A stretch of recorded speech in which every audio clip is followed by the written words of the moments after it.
Welcome to the new abnormal. My name is Jenifer Slaw, SVP of Media Relations at Y&R PR. And on today's episode, we're talking about navigating an unprecedented news environment. I actually started my career in broadcast journalism a million years ago, it feels like anyway, before shifting to PR and the agency world, focusing on consumer and corporate storytelling, and most recently at Y&R, healthcare. Hi, Dean. Hey, Jenifer. Hey, guys. This is Dean Mastrojohn. I am a senior vice president here at Y&R, and I started my career on the agency side many, many moons ago. Spent the last 15 or so years working in-house for a variety of really large global organizations and decided to make a change and come back to the agency world. And I've been at Y&R for the last about 7 months now. Yes, and we're so happy that you have joined the team. And what a crazy few months, right?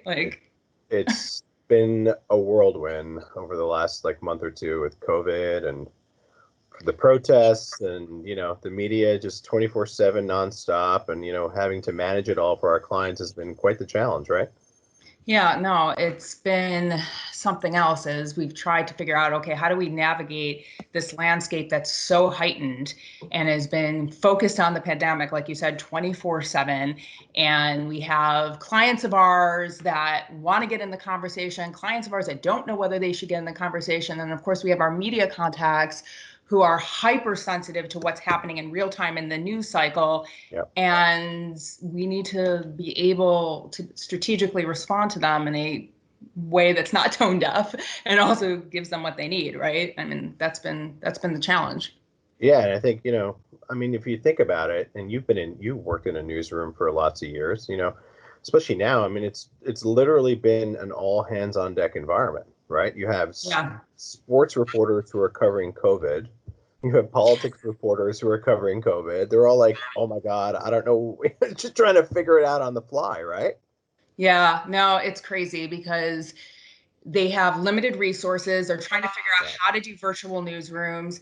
And the thing is that there's been so much volume of information. It's coming at light speed. So we thought we were dealing with a real time news cycle before. Now it's like on hyperdrive. So if we have information that's an hour late, we're behind. So it's been really important that we are responsive at that moment and get them what they need, right? Which has been an interesting challenge. Yeah, when you think about, when I think about the COVID story, just the nature of that story has been so fluid. And like you said, minute to minute, it's been changing. So, as media pros, it's always been important to kind of keep your nose in the news and kind of, figure out the ebbs and flows and see what's going on for your clients and try to inject them where it makes sense. But I think that golden rule is even more important now, right? Given just the crazy nature of everything that's been going on the last couple of months.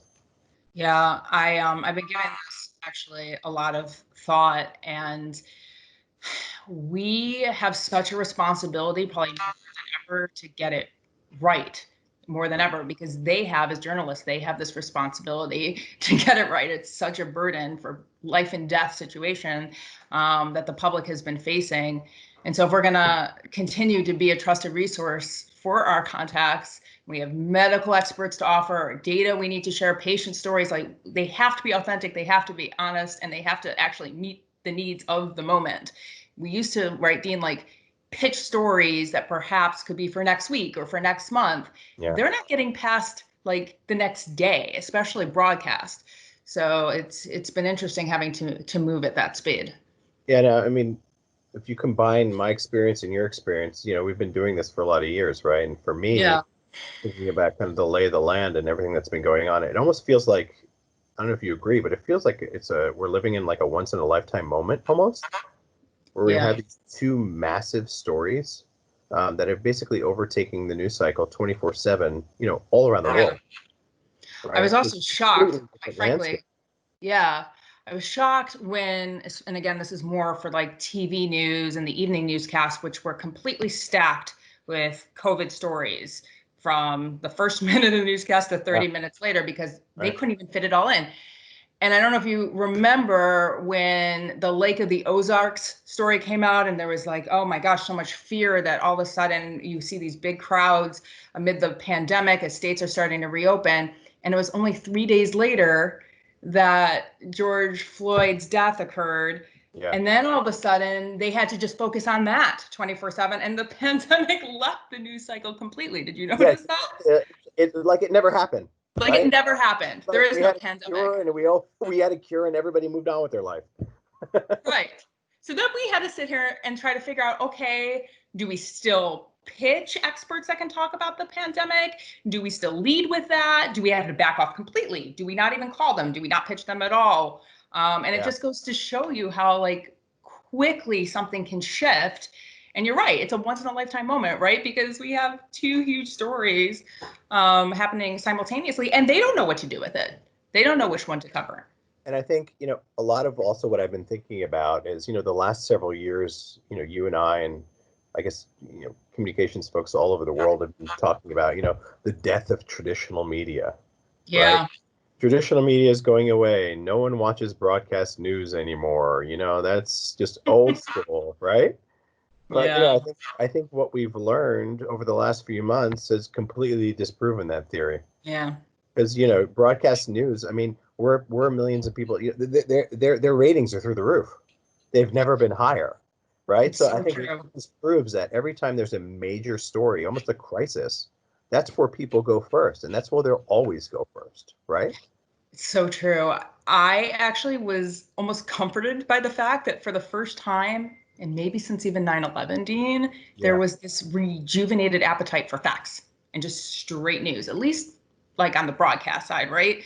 And it was kind of nice to see old school journalism return, but that's because people needed the most up to date information quickly. And you're right, that's their go to.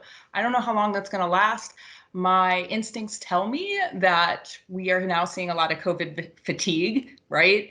And the mental capacity to handle more coverage of the pandemic is weaning. People want to feel normal again, which, if anything, has been an entry point for other clients of ours that are not healthcare focused and are trying to figure out, okay, where do I re-enter the conversation? And we're trying to navigate this transition time and say, hey, you know what? Actually, there could be an opportunity now. People Yep. need some distractions. They want to think about their beauty routines again. They want to think about their everyday lives differently where it doesn't feel so life and death. So it will be interesting to see what happens in the next few weeks. Are we going to see a spike of COVID, right? Because of the protests and we're back to COVID news? Or are we, talking about daily summer life? I don't know. Well, I think, when you really think about all this, and hopefully when we come out of the end of it, I would say, and I don't know if you agree, but I think it's kind of also proven that, media relations pros are more valuable to reporters than ever.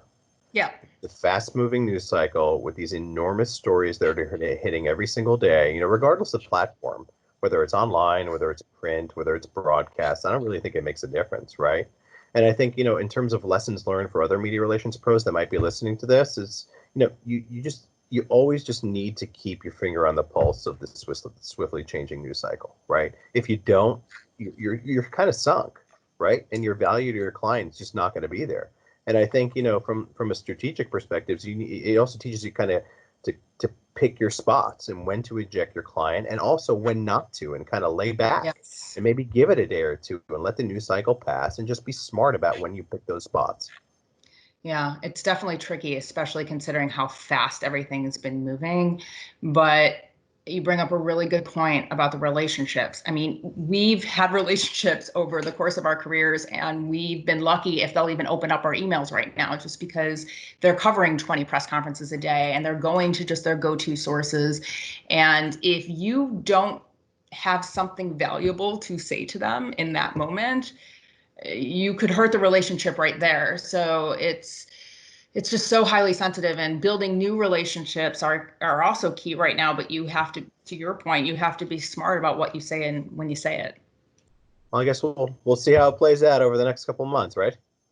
We will see. It's going to be an interesting summer, that's for sure, and an interesting summer for our clients. And it's going to be day to day, and we will all get through it together, right? That's the point. But it's an interesting conversation for sure, and I'm excited to continue it with you, Dean. Great chatting with you, Jan.